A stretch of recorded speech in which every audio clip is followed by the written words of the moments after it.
Unfortunately, we have to move on to the third part of this session because that's what we always want to do, right? To move on. And if you want to go fast, go alone. But if you want to go far, go together. And if you don't believe me, then I will invite two people who live by this expression, who had a successful collaboration. So give a big round of applause for Luna Aslan from NOSA and Paul Guinard from NOLT.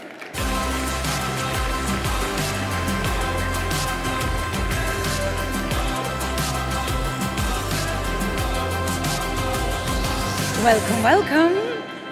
Hello. Nice to have you on stage. Luna and Paul, actually you met here at ChangeNOW in 2022, if I'm not mistaken. Yes.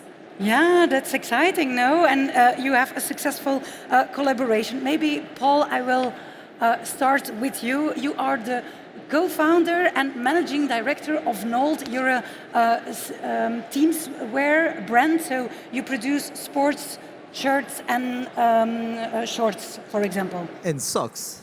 And socks, yes. You're very excited about socks. Okay, so why did you start your company? Hi everyone. We started NOLT in 2020. The entire idea of NOLT is in the name. NOLT means nothing is lost, kind of means. So nothing is lost is all about circularity. So what we do is we recycle waste. The very beginning was to use basically plastic waste to make, as you said, teamwear. I think the most significant teamwear is a football jersey. So we started like that in 2020. 5 years, so fast forward, 5 years after, we are equipping 1,000 teams with the same idea of recycling waste. Today we are recycling socks, football jersey, to remake football jersey and socks. So we it's not over yet, but we are on a good way to nail it, to recycle polyester, to recycle socks, which is a big thing. Teams in the world are used to buy jersey every single season. And our entire point is, this is not possible. This is not possible. So we are making football kits, rugby, basketball, volleyball. All types of sports. Exactly. Yeah, okay. And then at a certain point you met Luna. Luna, you're the founder of NOSA, and you're doing some interesting experience in your company. Exactly. So we met in 2022 and we were here exhibiting as a solution. So at NOSA we create textile fiber made from sugar, for which we've developed the technology to make it 100% recyclable at the end of life. So that brands, such as Paul, would put our fiber and material into their end product so that we can recycle it at the end of life. Mm-hmm. Okay, and you were fascinated by the technology because actually NOLT became a customer of NOSA. Yeah. Yes, you were fascinated. I was fascinated. I'm still. So could you maybe just tell a little bit about the technology? You patented, I believe? Yes. Yeah. Okay. So you have a shirt, and then it goes into a mixer, and then maybe you can tell it better than I. Yeah. So we start from sugar to then create a textile fiber, yarn that would then be transformed into fabrics, end products, and so on. And at the end, we also do the recycling. So we developed a chemical recycling technology that we patented that enables us to recycle at 100% a textile because we isolate our fiber from any type of component. So any other material blend, any dye, any pigment, any chemical treatment, we're able to just isolate it to only recover the virgin material and recreate the textile product again and again and reach full circularity in textile. Mm-hmm. It's something completely, you said, so it's sugar is the basis, it's something completely different than polyester, which is present a lot, especially in fast fashion. And polyester, the burden on society is quite high, right? Yes. What are the main problems with polyesters? I think so. Today, we got used to polyester for a lot of application, and we're not ready to shift from it, despite the urge to do so. For example, any sport products, any yoga pants, any army equipment, you cannot subsidize it with linen, for example. The problem is that today there's not a lot of solution where you do not compromise performance or quality. And this is what we try to bring with Nusa. We bring an alternative to petrol-based materials without compromising performance or quality, and already tackling the end of life, making it 100% recyclable. Second problem with polyester in our case is that it emits a lot of microplastic, which is a big topic today, because we're all concerned in the room from a health perspective. In our case, microfibers made from Nusa fiber are non-persistent in your body. They are biodegraded and digested by your body. Mm-hmm. This was perfect. But if I understood well, the jerseys and the shorts you made, they're from recycled polyester. Yeah, indeed. So what we do is we're making all our stuff in Europe, and the base is PET, so plastic base, or plastic waste base, post-consummation. This is very key for us. But she's right. The headache of making sports garment is the entire industry is used of polyester, and its polyester properties are very good for sports. So the entire idea is to change the habit, but we cannot go back in the past and use a cotton-made football jersey. Nobody wants that. So what we're doing is to keep the performance mindset, because you will never make a football jersey for Mbappe made in cotton. No chance. So the goal of our project around circularity is to make as good or even better product in terms of performance. And in the meantime, keeping in mind that what are we going to do of this product at the end of the season, sometime at the end of the game. Pro teams are wearing jersey, 1 or 2 per game. So this is not going in the good direction. And this habit is not helping the message we are doing. So basically, the socks, the football socks we are making together are the very first socks in the world that we can recycle fully. This is the first time, and we are a very small brand, but we are still making 10,000 pairs per season. 10,000. Yeah, the lifespan of a sock is not very long. I understand. You know the it can it's sometimes nothing. be just one day at most. Yeah. In sports terms, just one day. You know what? Because football players love to cut it here.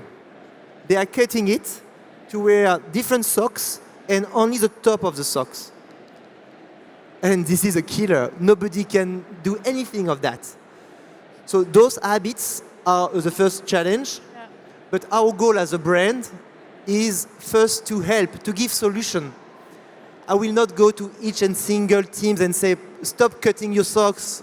My goal is to bring solution, and then I will push by different means, like me being here today, to say, I'm sure we can change this. But trust me, Sandy, it takes time.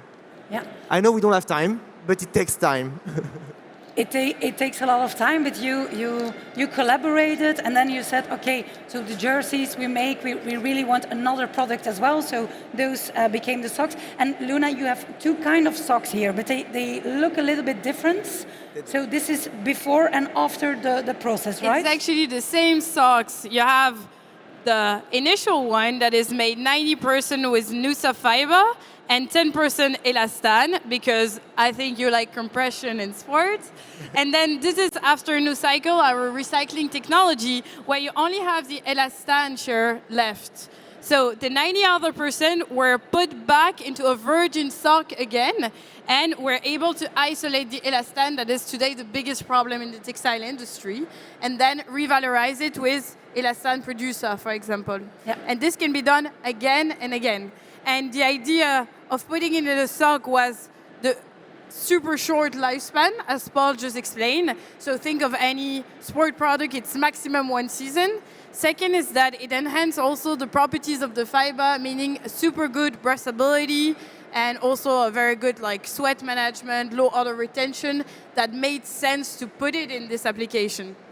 So 90% of the original sock you can process and you can reuse, and just the 10%, the stretching element, actually the stretch, that you cannot fully close the But that's the cycle reality yet. of the textile industry, is that no product is 100%. Even when you hear that a cotton t-shirt is 100%, you will have the stitching thread in polyester, you will have the tag, you will have the buttons.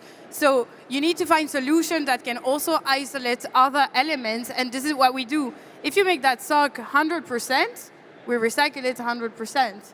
If you put buttons and zipper on it, we can just isolate it and revalorize several streams. With those socks, how much you're pioneering with it? You're working together with a football team or several football teams. I understand. So how does it work? Do you just sell them, or is it a leasing model? It's not yet a leasing model. It's coming. The whole idea of being fully circular is to help people to stop buying. Our goal is to say to the teams that you guys are wearing football, rugby, or cycling jersey every single season. So just send it back to me, and you pay a subscription, like any kind of leasing, and I'm taking care of recycling it, not every season, because the idea behind is also stop to change shirt every season, makes no sense. So today what we do, we're not yet to the leasing, because to be in the leasing, you need to be fully circular for your entire collection of products. Today we're good with the socks. Yeah. Well done, Luna. We're not good yet with the jersey. The jersey and the jersey are made in polyester. Polyester is a challenge. So we managed to recycle jersey to make yarn. So we have yarn made of old jersey. Now we need to make out of those polyester yarn new jersey. This is the goal for this year. So let's say in 2 years' time, I will be able to do some leasing model for my key teams. Today what we do is we sell the jersey and we give a discount for the next orders if they send back the jersey. So one team out of 4 is doing it. It's not enough, but as I say, it takes time. It's a logistic process. I've seen TerraCycle just before. I think everybody knows now it's all about the logistic of collecting. The challenge of what we're doing, we have a few challenges. The collecting is a challenge. So logistics is definitely a challenge. Maybe because we almost have to end the session. What are the biggest challenges according to you, Luna, in the textile industry and especially focused on this collaboration? We need regulatory to move on a bit. Like, we don't have time for that. It takes time, as Paul said, but we definitely we need a push from policymakers to make it possible. If we want like circularity, all the actors have to work together. And I think if a brand such as Nolt, that is like small, French, and so on, is able to do that, I mean, multinationals can also do it. I mean, I think it's quite inspiring with what you're trying to do, what you did actually, but without policymakers, you cannot have that systemic change to reach circularity. We need strong regulations. I understood that in France it's already the case. But they only get postponed. Yeah. Like I talk here about like European level, world level, and then like France, Belgium, and so on. They do their own, but it cannot be just postponed. No, it has to be a reality now. Yeah, they have to implement it. So what would your call to action be for the audience? Very last question. Sorry. It's not to. So my call to action will be just go out and do some sports. This is what we believe. We believe that we are truly passionate about sports. This is what matters. And out of that, many good things will appear. I do believe that if you put your kids outside and just do sports, then you open your mind about anything. And it might happen that you will buy some Note jersey. And that would be an advantage of it for you. Okay, thank you so much, Paul Guinard and Luna Aslam. Give them a big round of applause. Thank you, Sandy. We will talk.